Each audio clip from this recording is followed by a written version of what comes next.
So people do not think of how much risk is involved with having That child. a child. I saw a lot of comments. I saw a lot of people airing their opinion regarding that festival.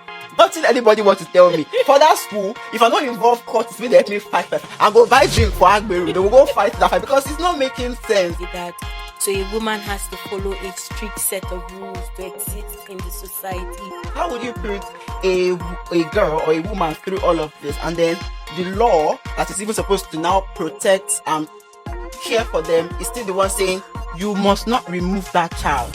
You will carry that child unless, of course, your life is in danger.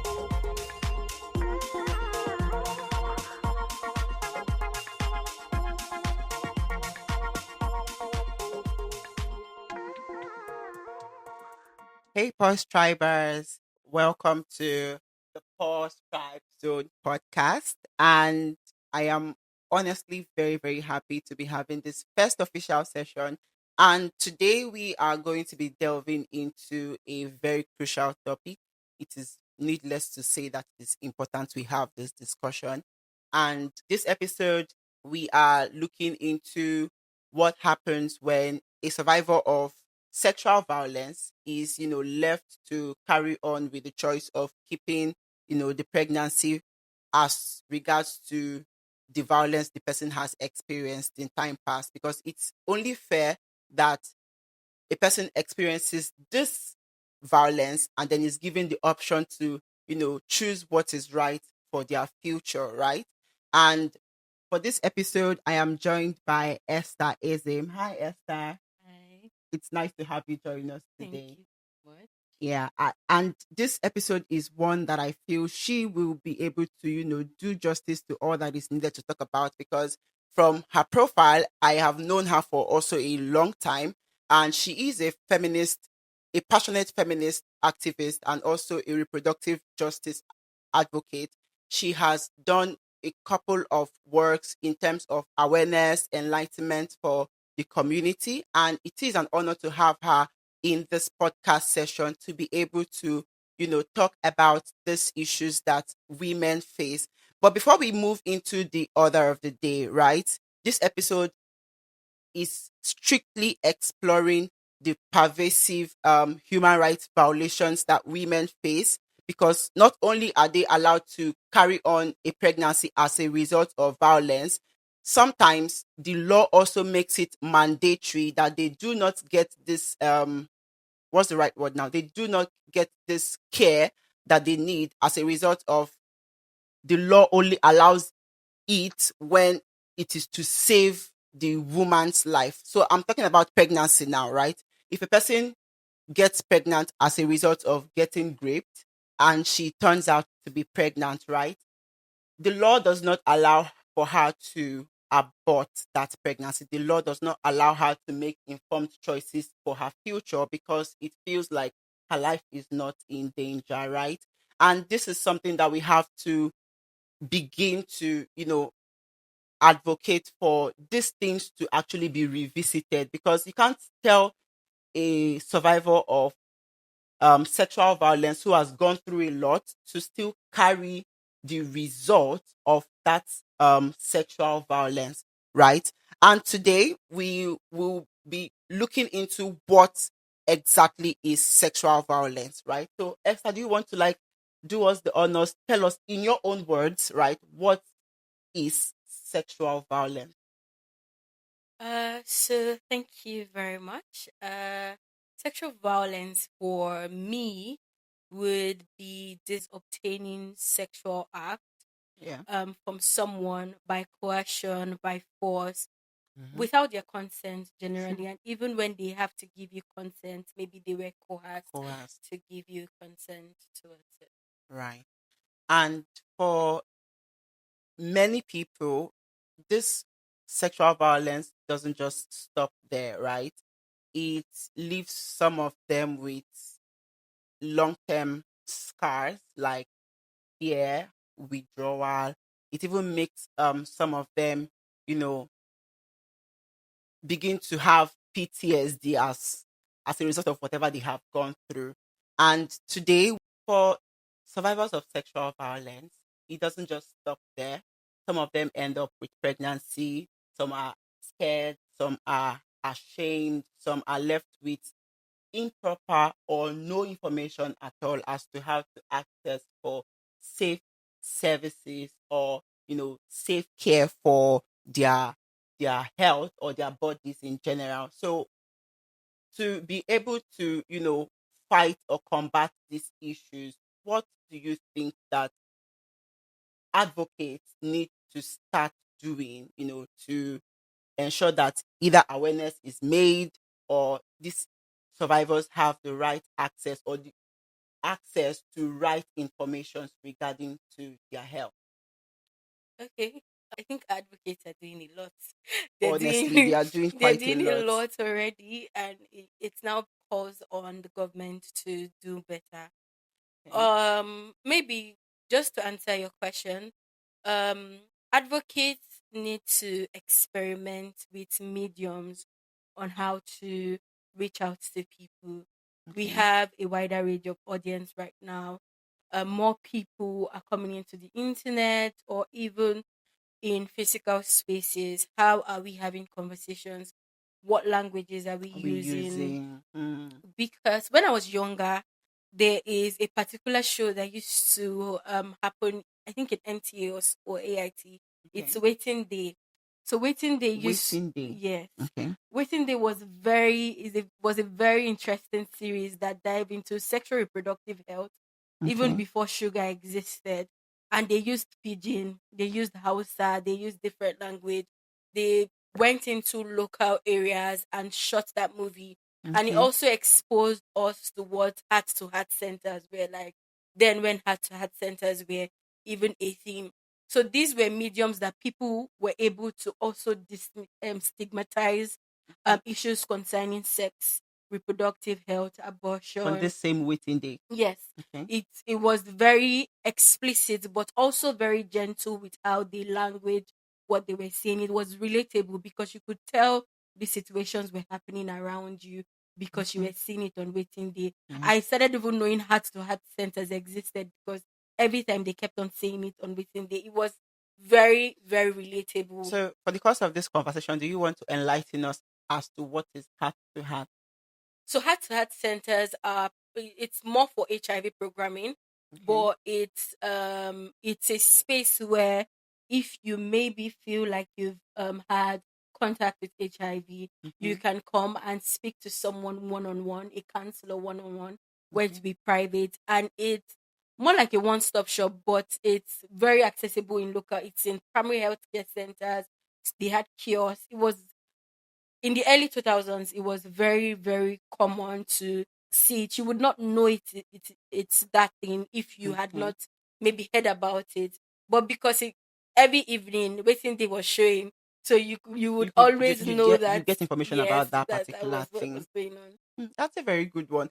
Although now that you mentioned it, I feel like if we are putting in as much effort as we did into, like you said, HIV programming, I feel like issues around comprehensive health care, including safe Mm. abortion, of course, would not be something that people tend to hide, when they are talking about it. It's not be something where people tend to even shy away from it as a result of, oh, I don't want to be discriminated against. I do not want to be Hmm. stigmatized. It helps people to say, oh, okay, if I go to this particular facility, I tend to get the adequate care, full comprehensive care that I need as a woman or even as a couple. Because trust me, safe abortion access is not just for a woman. If I am a married man and my wife maybe is pregnant and then she doesn't want to maybe keep the baby for a reason, I am also involved in that decision making. So that is why I said for a couple, right? Now, coming over to this issue of sexual violence, we can use the case of the Ozoro incident, that festival that they had, right? And this actually went wild because I was going through Twitter. I saw a lot of comments. I saw a lot of people airing their opinion regarding that festival. But one thing stood out. It was called what it is, which was like a sexual violent festival. Not even, they did not even say Ozoro Festival now. regarding to this festival, what happens when a woman is pregnant, or as a result of that festival now she turns out pregnant? Let me even paint the picture. I am a student, a female student of that Delta State University, and this whole thing happened. I got caught in the crossfire. I turned out pregnant, and as a student that I am, I have my education to pick from, and then I have the issue of the pregnancy as a result of sexual violence, so-called festival.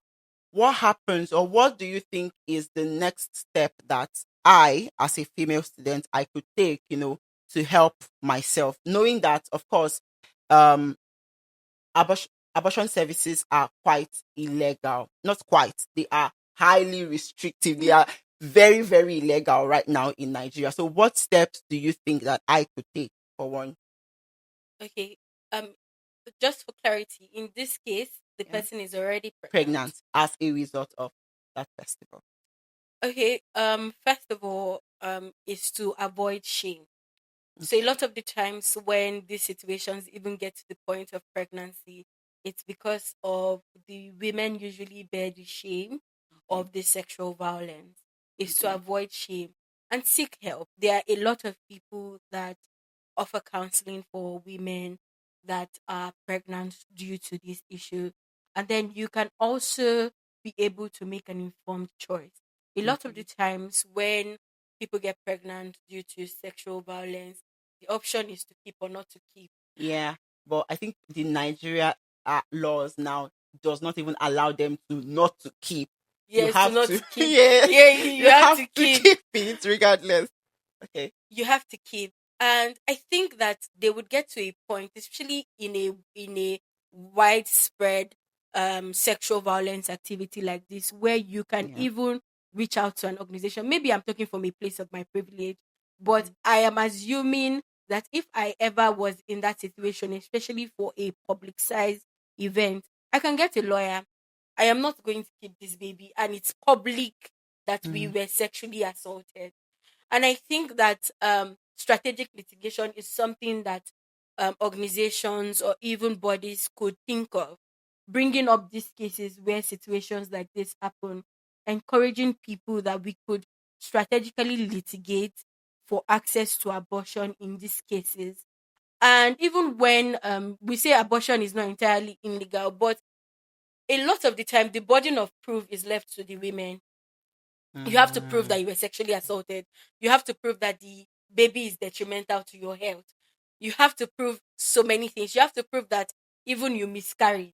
Even after all this proving self, even before I prove all this to self, my mental health has already. Yes, you I would be like, let me just keep this thing. But yeah. So it's also knowing access to information. Sexual violence can happen to anyone at any time. And as much as we tackle it, everyone needs to be prepared. Not just women, even men. Sexual violence is very prevalent. And if in case of pregnancy, have access to organizations, there are a lot of organizations that are very helpful. I know Mirabel Center is always online advocating. I think also Mary Stokes also does counseling and also speaking to women who have gone through sexual violence and gotten pregnant pregnant. as a result of They it. would give you proper medical advice. There are also a lot of networks that advocate for abortion rights or even sexual reproductive rights that you can reach out. TikTok is somewhere that is even very accessible. If TikTok. you, yes, So would you suggest, or would you recommend somebody to go through no, TikTok? not TikTok in the aspect of meeting random people. It is Okay. that if you do not know any professional place, there Okay. are a lot of advocates that are doing sexual Yeah. reproductive Yes, health that yes, you can yes, yes, easily yes, access yes. from any location in the world, and they would even my entry into abortion rights or sexual reproductive rights was getting information from a foreign based organization, emailing them, oh, this is something I want to know about, and they gave me a proper toolkit, gave Wow. me access to information. A lot of sexual reproductive health and rights organizations are very, very open handed into giving you access, giving you counselors, giving you support systems, giving you communities so that you can make a choice that is not informed by frustration Mm. or or what will people say, or things like that. It's now your choice because you have a community of people that support you. That's actually true. Glad you were able to highlight that some of these resources are currently out there. But I just cannot help myself from thinking there are some persons who do not know how to get these resources that are out there, right? Because trust me, if I am in a position where I was, raped as a result of sexual violence and I turn out to be pregnant, my brain might not even go through, oh yeah, this is where I should go. This is what I should do, right? Because already I am going through some psychological trauma because this is not something that I planned. Like Yeah. this is not something that I envisioned. Even if I wanted to get pregnant, not Not this way, this way, right? definitely. So I am already thinking, oh, what is going to happen to me? What you get? So now if you can, before we talk about where to get these resources or how to take steps to get these resources, is there like any psychological impact you would want to highlight as a result of a person turning out pregnant from sexual violence? Like you could highlight some of this psychological impact for us. Okay. There are a lot of psychological impact, especially because most likely, if by the time you find out you're pregnant, Okay. you might most likely have been healing or getting some kind of support from the Okay. sexual violence. So it feels Yeah. like reopening a wound, understanding that nobody has pity for a woman who is pregnant without a father to the child. Nobody does. They should No. better start because things like this happen. And it's not even pity. Pity is not the right word, but nobody considers a woman. I think consideration is the word. They want women to be Virgin Mary so bad that as long as there's no man, Mary for me. yeah, because it's like, oh, you're having sex. But when they don't think married women have sex, they just turn up pregnant. So you that you are not married and you're pregnant, How? how? What are you doing? You're committing sin.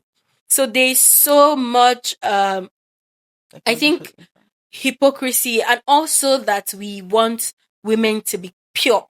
We think having sex is not pure, and then the extra layer of sexual violence. We do not see sexual violence as something that is a man's fault or the perpetrator's fault. Oh, We think a woman has put herself in that position where harm has happened to her. So when you are pregnant, that whole thought of I am pregnant is not a joyful thing. In fact, even if you wanted to get pregnant before, it's not a joyful thought because you are thinking of the layers of providing for a child that you did not prepare for. You are true. thinking of the burden that that child would have to bear of not knowing Their where their father. father is. Yeah. You're also, and even if you do not even care about where the child's father is, Yeah. the society has mandated that even young children ask people that they did not see their father and say, "Where is your daddy?" Where is your daddy? Even they Yeah, get taunted in school. You yes. are you are the child of a bastard. You get And to parents experience talk. this Parents thing. do not bridle their tongue in front of children because Wow. they assume that children do not know anything, and so they discuss about people's family situation in presence of their children. And yeah, my daddy say you do not have daddy. So Kids are something else. yeah, you hear something like that. So a woman is already calculating the long term impact of that pregnancy, and it takes a toll, especially if you have other things going on in In your your life, life at the time. school, work, family. Pregnancy alone already makes work difficult or school difficult or any other thing that you want to do difficult. In fact, resting is difficult if you're pregnant. So rest So is now difficult. imagine, so at that moment there's 200 thoughts in your head, and if you have 200 thoughts or even two thoughts in your head, it weighs you. It physically displays in your character, in how you're able to care for yourself, because you are thinking too much. So you're unable to care for yourself. From mentally, you're not well anymore, to even physically, because you might not eat well. You might not be able Yeah, to you won't cater be for able to sleep yourself. well. You have sometimes you have nightmare, like you're Exactly. re-experiencing that whole You are thinking thing. of the shege that you might see in this process. And even if you get support, you're still thinking, what if the support don't exist Stops. anymore? That it's a constant Omo. We concern. need to hear women like this. Higwe. It's a They constant do so concern. well.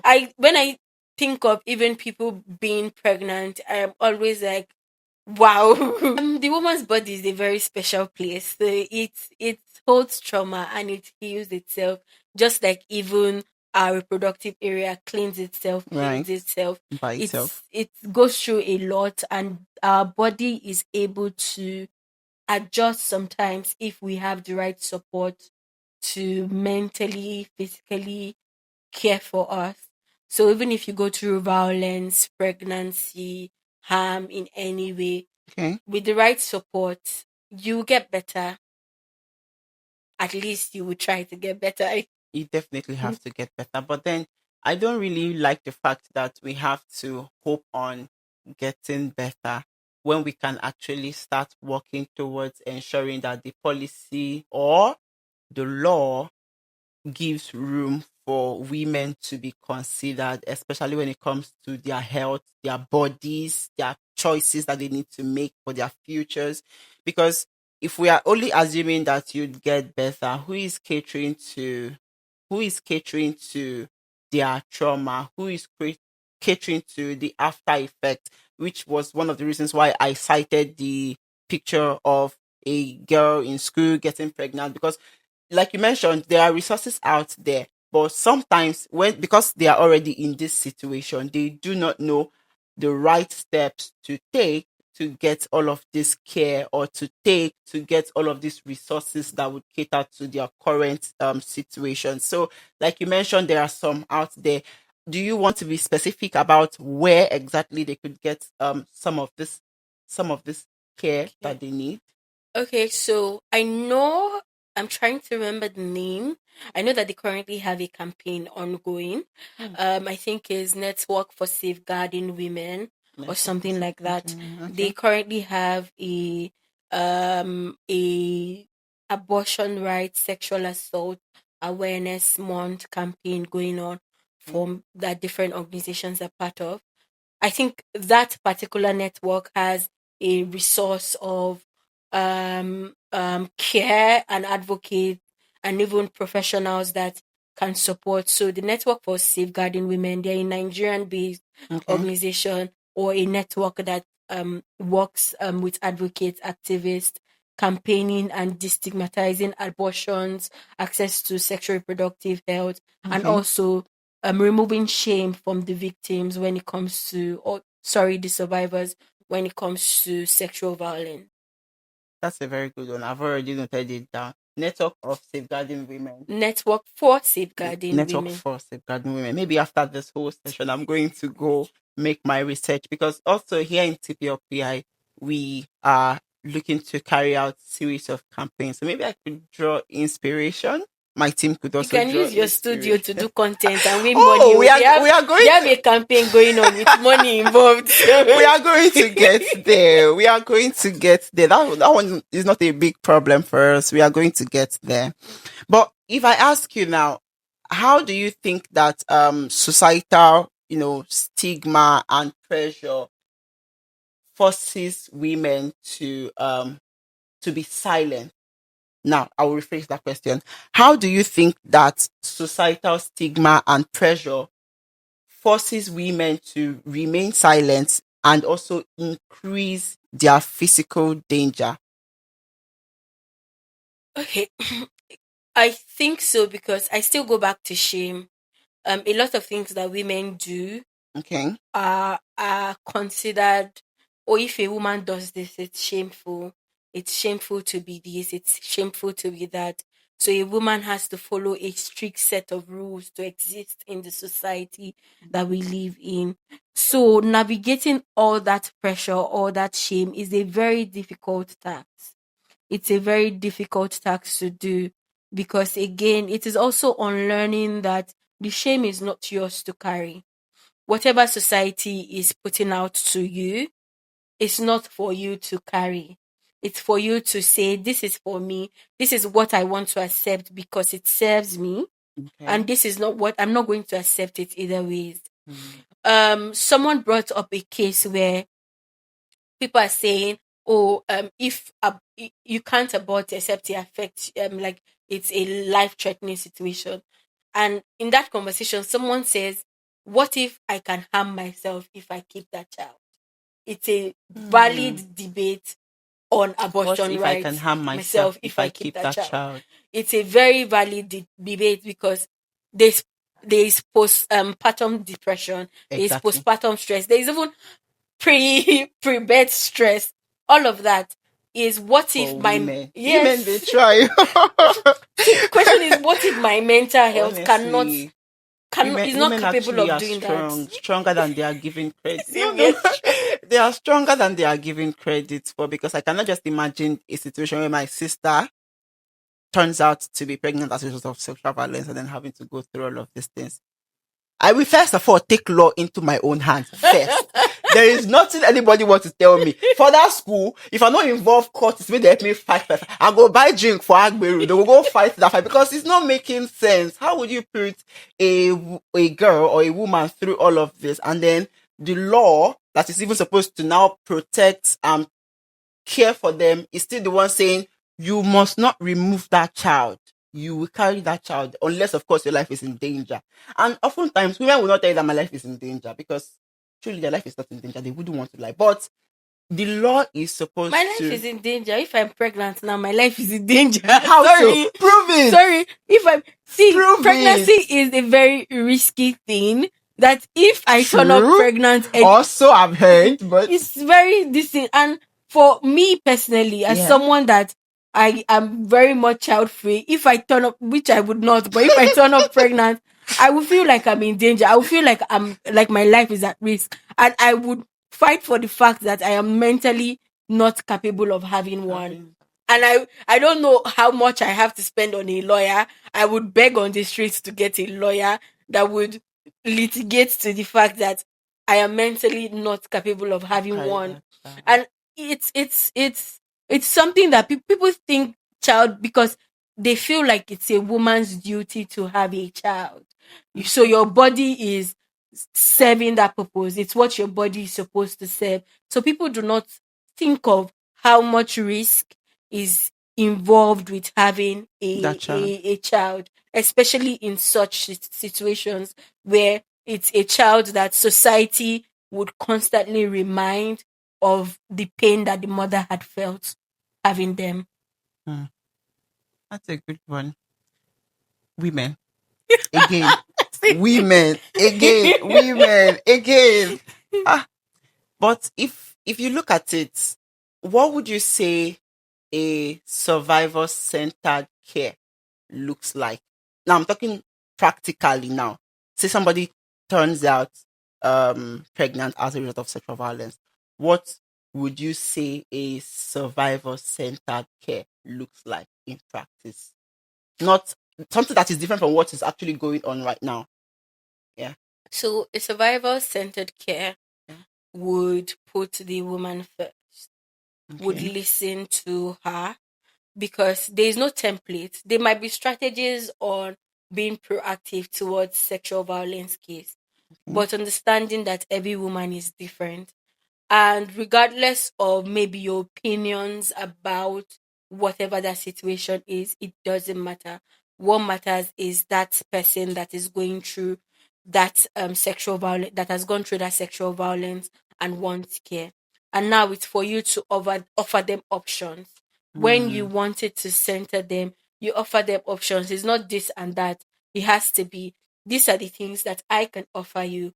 What would you like for us to do?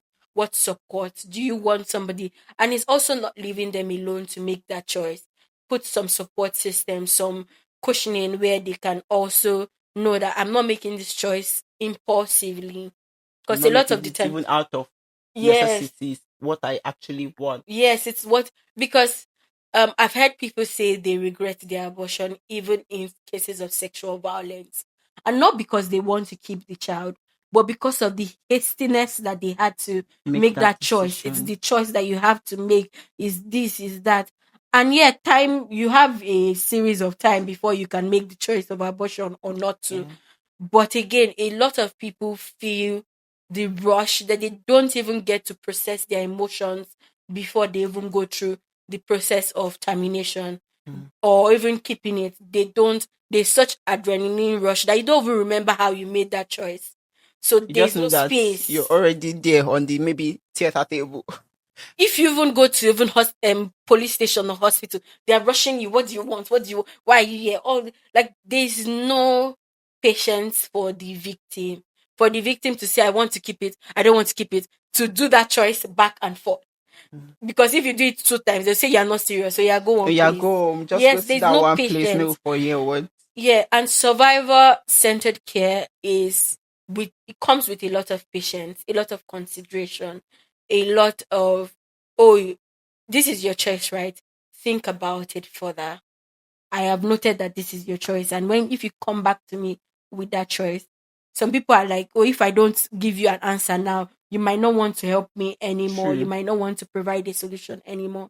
So it comes with a lot of patience. It comes with a lot of love, and it comes with a lot of community. Yeah. In all honesty, do you think it's different from the medical care that women are currently getting? Yeah. Sorry, but sexual reproductive care for women, it does not have. There's not a lot of care that comes with it. If you want to rate it from 1 to 100, oh no, let's not even go too far. 1 to 10, how many is it going to be? It's probably on a minus because Ah, although okay. it could have been -100, Oh, but it's maybe wait. -0.1 because there are Okay. some people that put the extra effort, and it's tasking. It is a labor of love because there's not a lot of money that comes when you want to do it right and do it properly, when advocating, when caring for people, when it comes to sexual violence. So it's Okay. usually a labor of love, and there are not a lot of people who can commit to that labor of love. So it's still a very 0.0% of Please round it up. Round up these 0 points of, to the nearest 10 safe. of people that can even care Yeah. or want to. Because if you go to primary healthcare center, even police station, and to raise a complaint or say, oh, I've been raped, there's no proactiveness. They might tell you to sit down for a bit. They might tell you to go and come back. They might tell you They try to, to be looking for proof. yes, to Proof that you're prove. not lost. I've heard of a case where the person came from where they were assaulted, still dressed, and the officers told her to go and come back. She should go and shower. She should go and dress up. Like You're taking away the proofs already now. Whatever is. some people will tell you, oh, your clothes is torn. Carry the clothes like that and go Yes. there. Like they can cover you, they can book you a ride, but At this point, I even feel like there should be like a department that handles this kind of case. For example, it might not be a fully, I don't know how to put it, but say you come to a police station now for a rape case. There should be a department that's able to handle the whole there blood is, collecting but sample. not collecting the sample though. But there Okay. is a department under the DSV, I think DSVA or something. DSVA, yes. That in DSVA, every police station there are people that have, like, there's a gender desk where these kind of things are handled. But we know how our police officers can be. We know that sometimes whoever is in charge of that might not even be on seat, and a lot of the times they leave medical testing for the survivors to figure out. To even sort those things Yes, out by you themselves. sort it out with your own money. You sort it out, and before you do that back and forth, you're already mentally exhausted. Just let me just go go home. first. I might be on my way back from the hospital and I'll be like, I don't want to even navigate these police officers and their talk anymore. I'm just going to go home and figure it out. And now it leaves people to now start finding other means to solve their problems when they can go to a police station. The police station, even if they have to pay for medical testing, the survivor has to pay for medical testing. It should be something that is available in the police station rather than giving space for them to go to a clinic, all of that, figure it out by themselves, or even have supervised, police supervised medical visits where they are able to. But sometimes you even, before you go to police station to report and go to the hospital and bring the medical report, there will even be an accusation of, where did you get this report from? Are you sure you and the hospital, the clinic? I've not Are done your you, own work. yeah, You you know, to don't, rope the like all those things person. to help the person. There's so much of that layer that there should be more effort into making sure that victims that come to survivors that come to report Yeah, are properly cared for and handled with the right attention. the right attention. So, if I am to be a lawmaker or an advocate that I am, if I am to say, oh, this is one thing that I want to see in maybe the next policy that is affecting women's health, even the VAP Act or whatever other policies there are, I think one of the things that I would make known and also make sure that is being implemented, because it is one thing to have policies and then it is one thing to have them being implemented, because I know that Nigeria has a lot of policies, even the ones that they are doing in coalition with other African That they unions. don't take Yeah, seriously. they don't take them serious and they don't implement them right. But I think if I were to have a say actively to put down a particular policy, is to ensure that whenever there is a sexual assault or sexual violence act against a woman, that it should be given the most, if not the toppest, if there's any English like that, priority. Because sometimes if you don't follow up with survivors of these cases, they tend to be so emotionally down that they cannot do the following up by themselves. Most times they just want the whole pain to go away. So they might even result in withdrawing from external relations with people. They might resort to maybe doing whatever that will just take their minds off of it. So I think one of the things that I'll put in place and make sure it is implemented when somebody comes to report a sexual violence act, please prioritize it, because that is what they actually need at that point, not the whole go and do it and come and show me proof.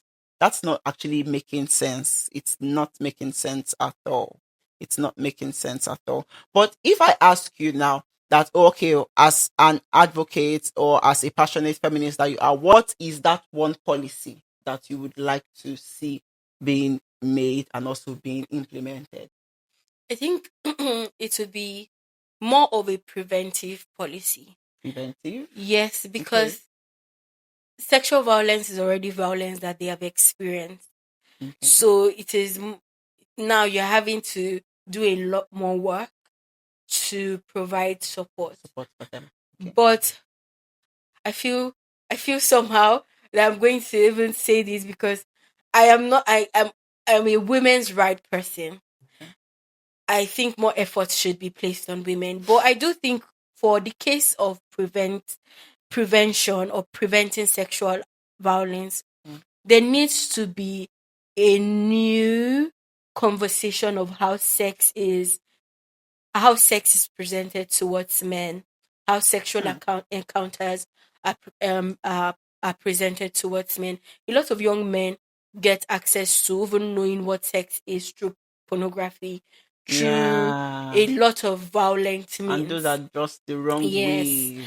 yes. So if they are more sexual reproductive Education. education that target men and not target men in a way of showing them how to use condom, because I think that is mostly what a lot of SRHR Education is about. education goes to men, but it is building from even a younger years. I have seen where younger, not children, but older teens, Okay. mid-teens are having a positive thought towards even the idea of it. And when people have more information towards sexual encounters Okay. or even what sexuality or sexual health means from a very young health, they make more informed decisions as adults. It's when you don't have access to this information and what you know is one older person on the internet telling you about sex and wanting to have sexual encounters with you and porn. that's that it distorts your mind towards sexual relationships and how How it's it should supposed to be. be. Someone also even made mention about even how when we experience pleasure, especially for women, the sound women make when they experience pleasure is the same with With the that of sound. men. No, with the sound for pain. Oh, Yes. really? But is that Yes. true? Have you heard someone in labor and someone having it in tests? Okay. It's very similar. Okay, so maybe because I'm not a woman and I'm Yeah. not, so I really do not know what the sounds they make when they are in pain. But of course, I have heard the sounds they make when they are having pleasure.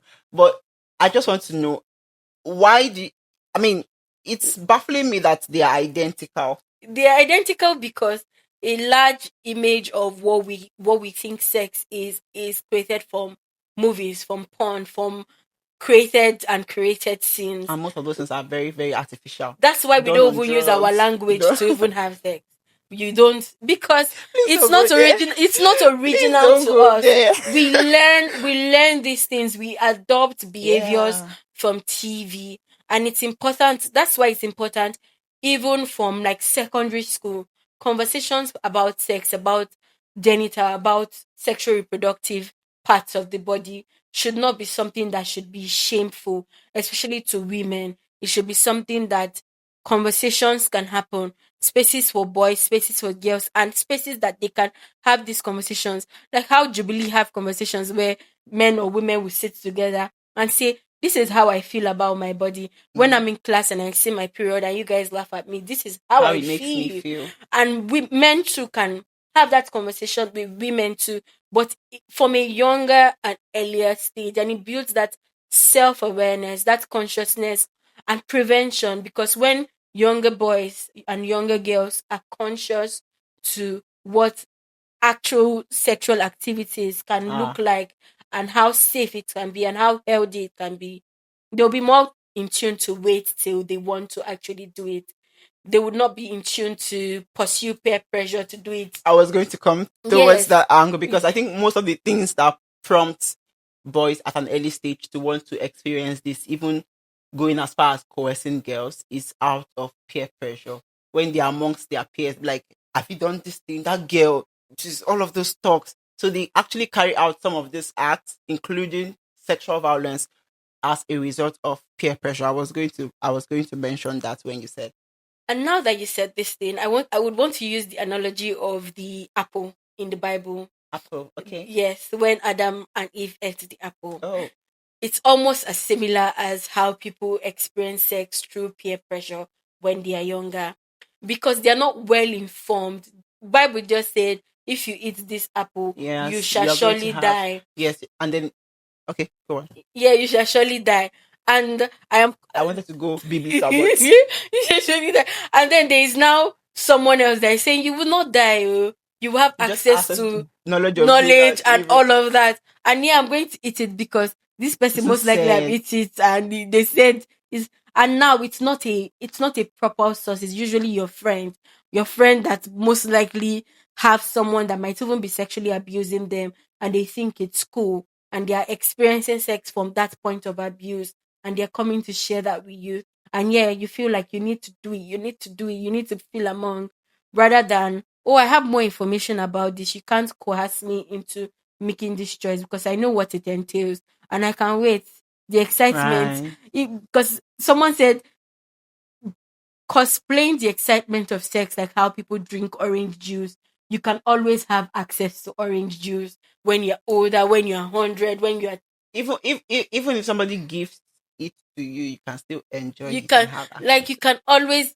So why do you want to drink all of it now? Why?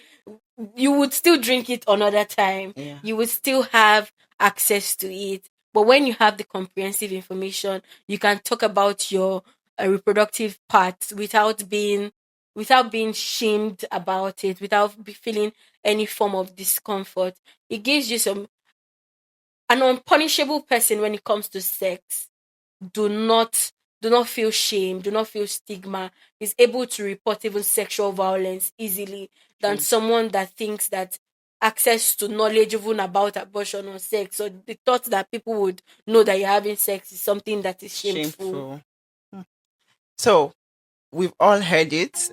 Esther has given us a thorough breakdown as to what survivors can do, places they could get resources from, even as far as giving us examples, biblical analogies, of course, as to what it actually entails. And I am really, really glad that at least we were able to, make some points known, especially in terms of resource getting, where to get most of these resources, right? And there you have it. Thank you so much for listening. If this conversation moved you, be sure to share it, be sure to engage, start a conversation around it. Also, be sure to challenge the silence, because trust me, silence is what actually gives room for this act, sexual violence act, to actually continue and as well bring about most of this traumas that we actually mentioned here. So, ciao. I lost my train of thought immediately.